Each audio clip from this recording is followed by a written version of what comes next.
Albert Ake and Joe Herrera. Herrera on the play this particular game. He's our number 7 overall seed, former Open Series champion as well. We'll take a zoom in, take a look at the board here where he does have a Scavenging Ooze, a couple cards in the graveyard, 2 copies of Raging Ravine as land, so it looks like he's removing something here to grow his ooze.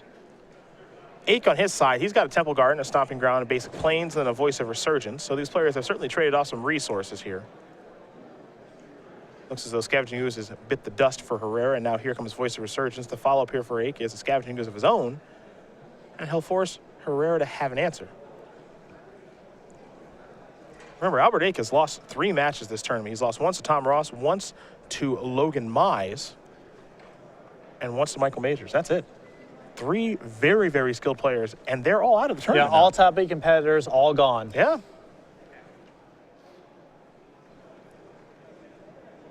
To Herrera we go. Has a Blood Crypt in hand. Don't have a great look at the rest of the contents just yet. Well, it does appear there might be a Terminate hanging out there.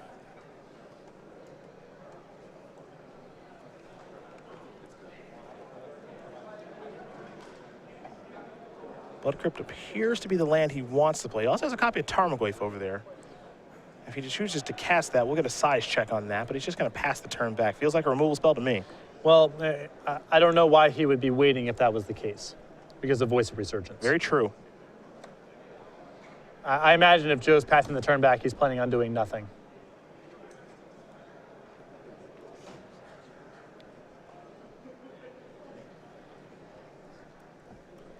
See what else Albert has to do this turn.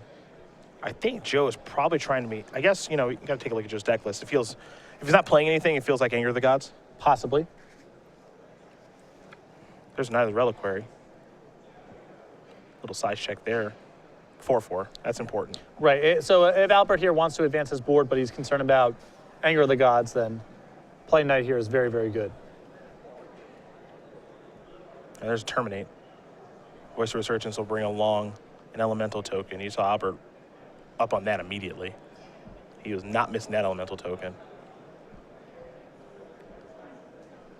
He actually gets 2. And this is a copy of Damnation. Okay. Well, that answers that. That explains Joe's play. He wanted to get rid of the Voice and the Elemental that would be left over. There's a Loxodon Smiter. And it looks like Albert has brought in Feed the Clan. He's got 4 copies in his sideboard. And I feel like in this matchup, Albert's got to be the aggressor. The later the game goes, yes, he has Collected Company, but Joe's just got more removal, more individually powerful threats. And I don't think Albert can afford to try to just gain life and win some sort of weird damage race against Joe. I don't see the average game shaping up that way. Yeah, nor do I. See a copy of Thalia in hand now, too. And when you're playing against Jund, all of your cards have to be great. Yeah. That's the trick here. There's a copy of Thalia. Not particularly good on this board. Joe's got a lot of land.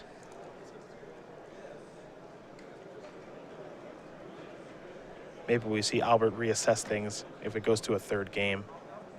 It'll be a Terminate. It'd have to be a 3-mana Terminate because Thalia's on the battlefield, but Joe had the mana to play, so we move along. Now Joe can start turning it up here. I believe he's got a Raging Ravine down alongside that Tarmogoyf. Yeah, I'd want to speed up the clock. If you have not yet filled out a tax form, you can come up to the stage. Wouldn't be scared of too much right now if I'm Herrera. Unclear as what card he drew this turn, but you see him reaching for mana. He's going to fire up the Ravine. Of course, when it attacks, that'll be a trigger. It'll get a counter. Pretty healthy attack here. You know, the nice thing about Jund, it's got some real closing speed. Yeah. I mean, that's been the signature of this deck for years now, is its ability to shift from defense to offense and close out a game very quickly is awesome. And it almost doesn't matter what the Jund deck looks like, from standard format to standard format. It always shares that characteristic. 8 going to go down to 7 as he sacrifices a Windswept Heath. We'll see what land he does want to search up. But, you know, even if Feed the Clans right now were to gain 10 life, he's still in a lot of trouble. Exactly. You can see when the game gets to this spot, you have the feeling Joe's got a lot of cards in his deck that he draws and are significant. Albert, it feels like he's only got Knight of the Reliquary and Collected Company as impactful draws. And right now, if you drew Collected Company, you wouldn't even be able to cast it because Thalia's making it cost 1 more. Noble Hierarch was the draw. He's going to deploy that. Smiter's going to come down 2. I think Noble Hierarch's probably going to be on chump blocking duty here. Pass the turn back.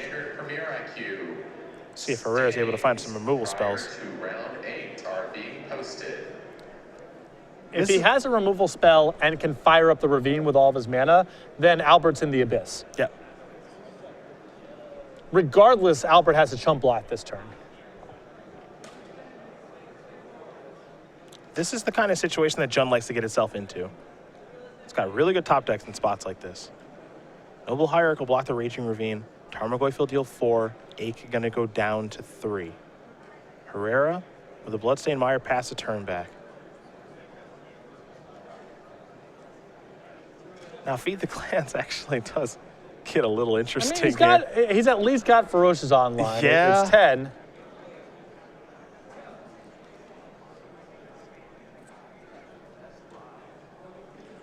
It's really weird because if you're Albert, you can say, okay, attack with both. Yeah, you can go just attack with both, hope that Joe has nothing, and just goes fire up, go for the kill, assuming that the best case scenario for you is you have a path. And then Feed the Clans is actually a winning play if Joe has nothing. Now, what's interesting about this is if I'm Albert, I almost don't want to play the land there. Because by playing the land, that's the 5th mana for Collected Company. So Joe might say, whoa, I'm going to hold back now because you can cast Company, and if you have 2 blockers, all of a sudden I die. If he just doesn't play the land, Joe doesn't have to worry about Collected Company and might just say, I don't know, I'm just going to attack, I guess. Right, and then Feed the Clans kills it. Yeah.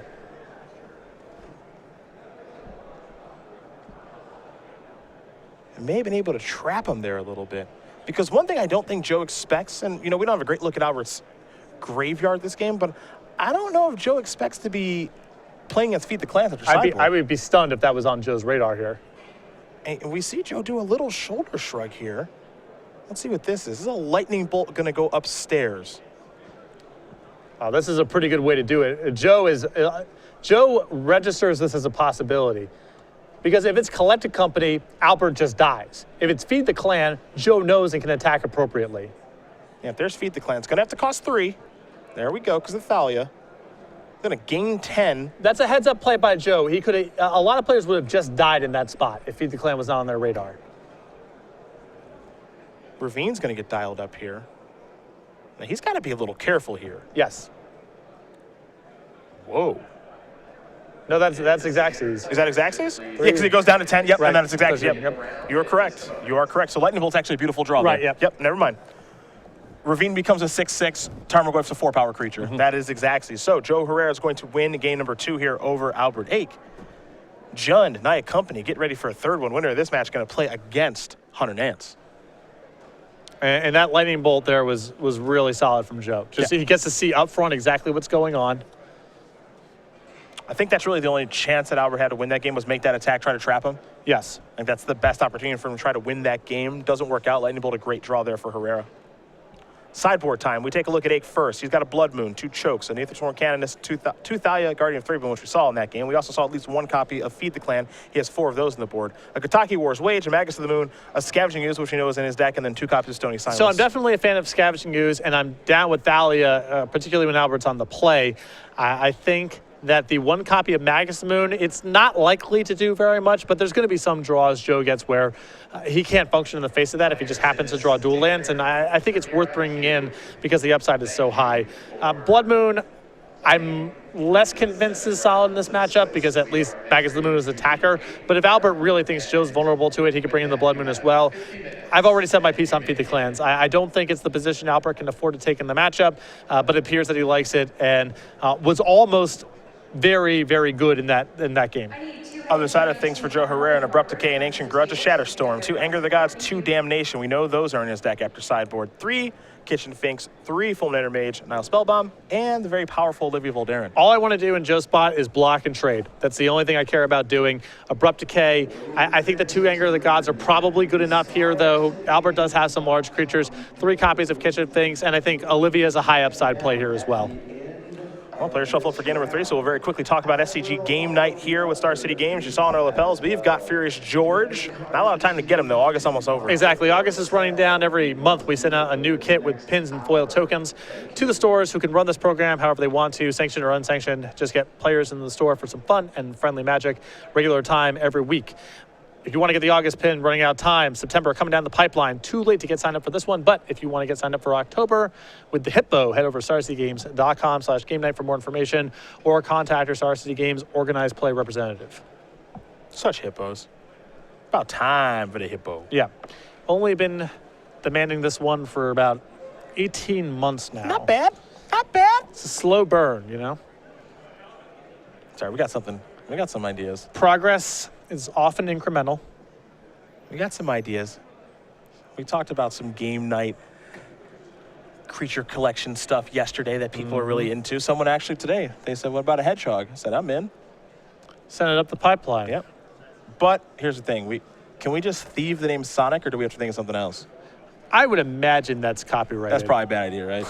It's probably not the best idea. Probably not. What do you spell Sonic with a Z? What is it? It depends what it looks like. Is that anything? Looks like Albert's going to take a mulligan. Or we just name the hedgehog like Knuckles or Tails. We just steal the name from that, but not the actual name. I have a rudimentary understanding of copyright and trademark law, and it depends on the details. Can you tell that I don't? Well, the problem is now that this video exists in the public sphere where you've declared intent. It can be deleted. You've acknowledged that there's some room for confusion if we call our hedgehog Sonic with a Z. I don't even know where you would put the C, but Sonic with a Z. We're already in some trouble here. How about Sonic, but instead of an S, a dollar sign? How's that? How's that sound? I can get behind Sonic with the dollar sign. Perfect. Problem solved. Instead of blue, it's gold. Totally different. Bang. Totally different. Coming to a game night near you. Yeah. Sonic with the dollar sign is great. Albert Ake, are you happy with your 6? You are. He's on the play. He'll start things off with a Temple Garden. Herrera, Blackleaf Cliffs, Inquisition of Kozilek. Oh boy. Tarmogoyf, Path Exile. Albert assuming he's going to take the Tarmogoyf. Not 100%. I mean, if Joe has Dark Confidant and a removal spell, I would take Path out of this hand because Confidant can win by itself. Yeah. But most hands, Joe's going to take the Tarmogoyf out of it. I was hoping Albert was going to discard Smiter there. Yeah. Yeah. Unlucky. Herrera right down the contents. We're heading back Ake's way. He's going to need some good draws to get himself out of this one. Eclectic Company is the first draw. That's not bad. Yeah, that's a great starting point. I mean, Albert at this point just needs raw cards. Almost doesn't matter what they are. He just needs stuff that can attack and block. Collective Company is the best way to get that going. Herrera does have a copy of Damnation in hand. That's a way to swing a matchup.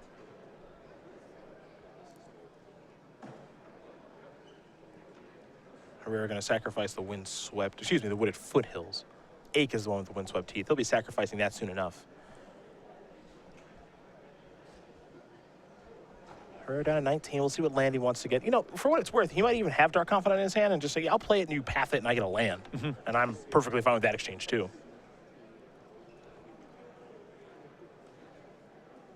And it's actually Abbot of Carroll Keep. Reveals a Maelstrom Pulse past the turn back. Just wants to get on the board, it appears.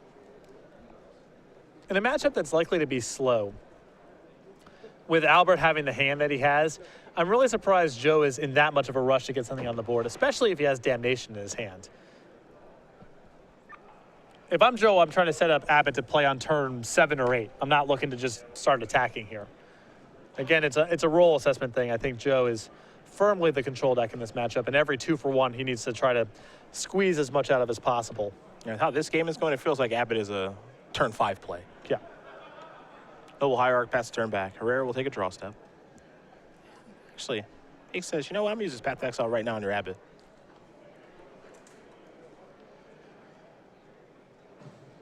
I don't love the use of that.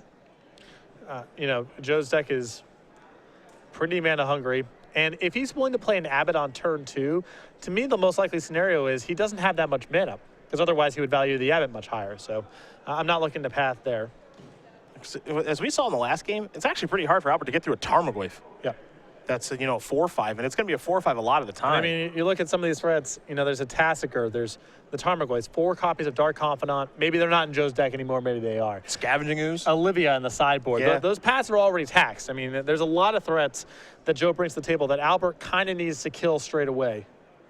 There's a Raging Ravine. That'll on battlefield tap. Pass it back. Ake will draw a card. He's got Noble Hierarch that can work its way into the red zone here. Just going to pass the turn back. No attacks, no damage. Probably doesn't have anything. Forgot to attack. I forgot to attack. No Collective Company over here. Just your turn. Got a Mystic Snake. I was about to actually make a Mystic Snake joke, but then he can't cast. He doesn't have double blue.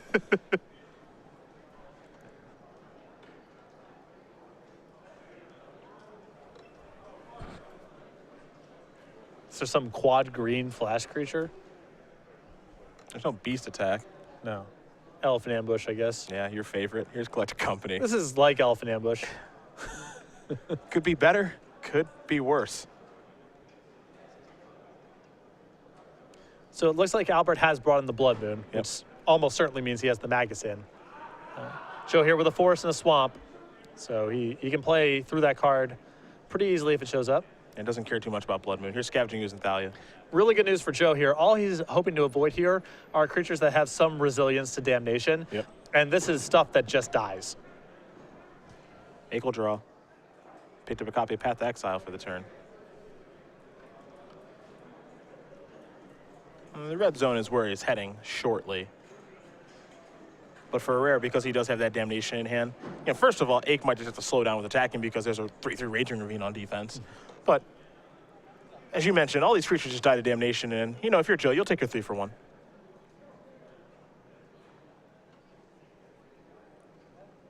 Here comes Thalia.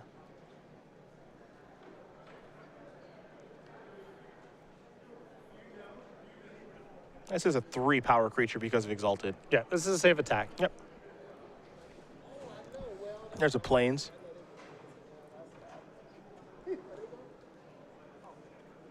But if I'm Joe, I'm pretty happy to just untap Cast Damnation. Let's move along. Let's just play this trading game over and over and over. You mulliganed already. You're just really not doing all that much. It looks like he wants to fire off something here on the end step. I'll go with Terminate on Scavenging Ooze. Here's the thing. Joe can play it kind of the other way, where he just says, I can manage this board.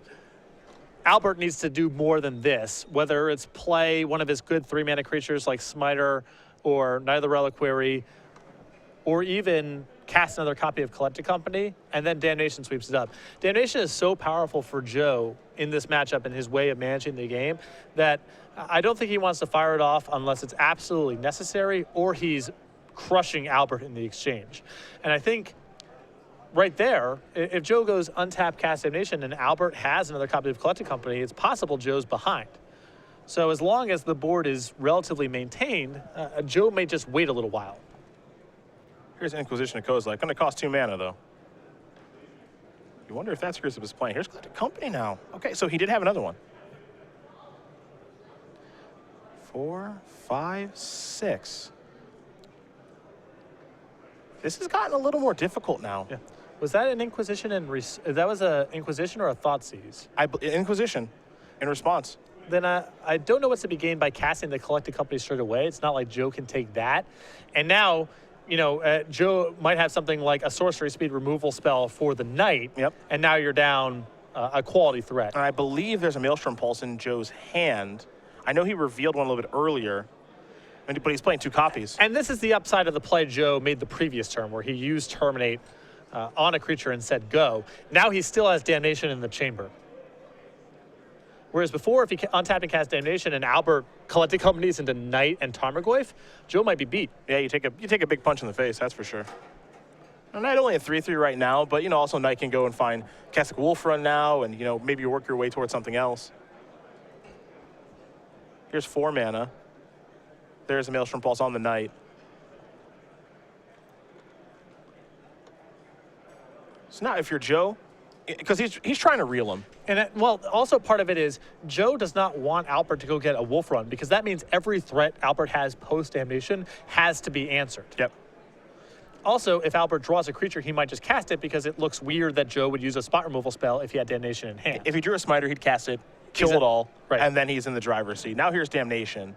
Now if you're Joe, you're just hoping the Collective Company doesn't show up on this particular turn, and it does not. So now life is really good. Yeah. I really like the way that Joe's managed this game. There's a lot of spots where he could have just ripped off the damnation in a pretty good spot, but Joe knows its value here, and he's waited until the absolute last moment to cast it. And now Albert's reeling. No threats in play. Joe with a lot of cards in hand. A Raging Ravine to start attacking with. Might be time for Jun to do what it does, which is turn that corner. And it looks like it's going to be a lightning bolt there. Yep. That's one less lightning bolt that's going towards Joe's head, though. Or the Olivia that Joe is setting up as well. And that card's a lock against Albert if he does not have a removal spell. Here's 3 mana. There's a big dumb elephant. Thud. Joe will get to untap.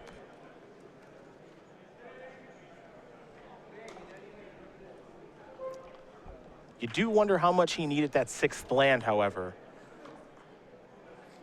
Because when Jund is really powerful is when it's 2 spells per turn territory. Well, you know, I think that it's a fine risk there by Joe, because if Albert has Path, you're replacing the land. If he has Bolt, you're freeing up a Bolt from Olivia. It doesn't look good, don't get me wrong, but I think that it's a reasonable opportunity there for Joe to fire up the Ravine. An Abrupt Decay takes care of the Smiter. Here's a Scavenging Ooze. Ake will just pass the turn back. Abrupt Decay is going to take care of that too. Point and click. Ake may remove something to gain a little bit of life here, but this is definitely just, I've got removal, point and click, kill you with something. Yeah, he's just wearing Albert out, and, you know, the stage is getting set here for Olivia, and then Albert, if he doesn't have a Bolt or a Path, can't do anything.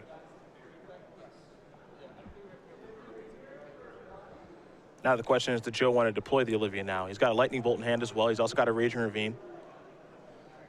Oh, actually, pardon me, no Raging Ravine in that mana base. That's a Stomping Ground. So just going to pass the turn back, not willing to deploy Olivia just yet. Ake with another land. There's a Wooded Foothills, pass the turn back.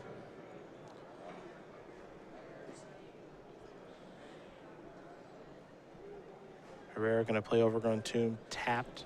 Ake will draw. Here's a Noble Hierarch.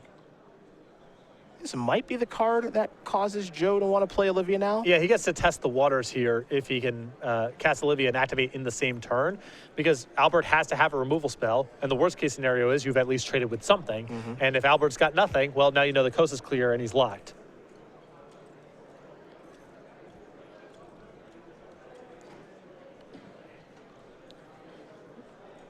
I think if Joe's been sitting on this Olivia, it's with the intent of making sure he gets something out of it, even if Albert has a removal spell. And now that situation has presented itself. And there is Olivia Valdarin. I'll pass the turn back. Players in the Modern Challenge, your round 3 pairings are going up now. I believe Path Exile the draw. Herrera will sacrifice that Bloodstained Mire. Get a land out of his deck. Timely answer there for Albert. The funny thing here, Albert's just hoping to draw Collected Company again and again and again. He doesn't want to draw anything else. Well, Joe is down to only 2 copies of Lightning Bolt in hand as removal spells. Yeah. So the next big thing that Albert draws warrants the 2 bolts, and then it's top deck against top deck. Herrera will take a draw. Didn't get a great look at what it is. I believe it's a Kitchen Finks. That's not too bad. Card I like a lot for Joe in this matchup. Especially nice to pair up with those Lightning Bolts, because it means he's got more answers in the event that Albert draws something big, because he can block and then bolt. Path Exile. Gonna take care of Olivia.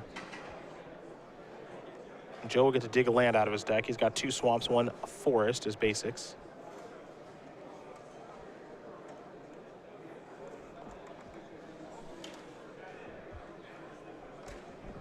Now you mentioned the Finks. Looks like that's going to join the party. That'll bring Herrera up to 10. Ake's life total still very, very high. He's at 20. Yeah, it's not, the game is not quite over here, but Albert really has to outdraw Joe. Yes. Herrera draws a card. He's coming across a Kitchen Finks. It's a land now. Herrera's last card in hand is actually Anger the Gods, not Lightning Bolt, which is a touch awkward here, actually, because it would kill Kitchen Finks for good. It also means he's got a more difficult time navigating if Albert draws something large, because it's harder to set up the whole block and shoot at sorcery speed. Ake is going to sacrifice Wooded Foothills. Get a land out of his deck. Looks like he's going to go with Stomping Ground.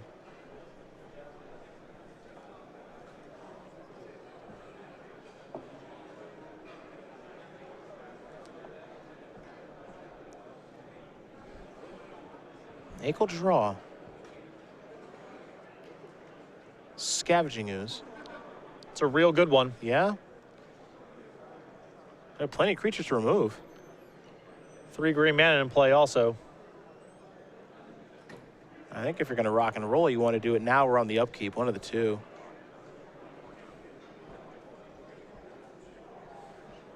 But that is a pretty good draw. He can also make this play too, which is Lightning Bolt your Kitchen Finks, eat it with Persist on the stack if things line up appropriately. Well, then he's looking at Lightning Bolt tagging it. There's a Terminate. Heads up play here from Joe. This way he gets the Persist. Yep. Eat a Wild Nicodle. Eat a Noble Hierarch. Gonna get 2 life. More life means more draw steps. Heads up play there from Joe, though. Back to Herrera with a 2-1 Kitchen Finks.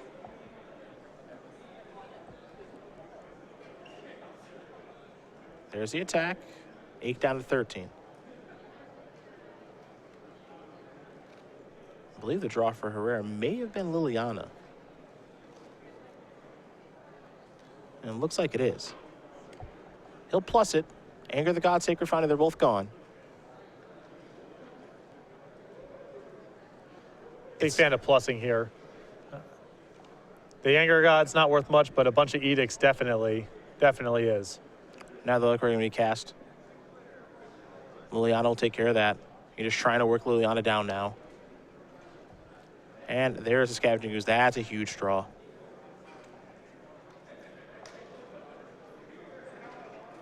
There's a Tarmogoyf. That one's not as good. This is where Ooze takes over. Yeah, the graveyards are stocked at this point. Yep. Ooze can work itself into, you know, like an 8/8 now. Yeah. Yeah, Albert just setting aside his graveyard here. It's all creatures. I mean, this Ooze is going to get enormous. And Albert is really running down on paths.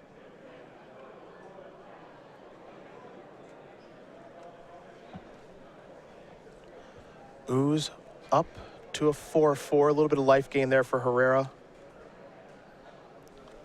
Liliana's going to take care of Tarmogoyf. You can eat that too with Scavenging Ooze. I mean, this is a 2-turn clock, and Albert's in the abyss because the Ooze is too large. So Albert has to draw a path or collect a company into a weird sequence of creatures to be able to get out next turn. Here come the beatdowns. Top 8, please report to the feature match area. Find your deck and sit down where that is. He'll remove quite a few creatures, will Herrera, gain some life in the process. Pretty healthy hit. Ake will need a good draw stepper. His tournament is over. Leo Jerez, please report to the sales booth for your pickup order. What's he find? 3 mana. Locks it on Smiter. That is not going to be it. With Ake at 2, Herrera does have lethal on the board, it appears. Assuming that life total is correct. So here they both come. That's going to do it. Joe Herrera's going to win this match here over Albert Ake. 2-1. Judd will take care of Night Company. And Joe Herrera, a former Open Series champion, is going against Hunter Nance, playing Merfolk in the finals. Yeah, I like the way that Joe managed that third game. I think he had a good understanding of what his role was in the matchup. Definitely the more defensive player. He was able to weather 2 collected companies in large part because of the patience he showed with his Damnation. I think a lot of players would have fired off the Damnation a little too early there. Joe realized how powerful a weapon that was and waited until it got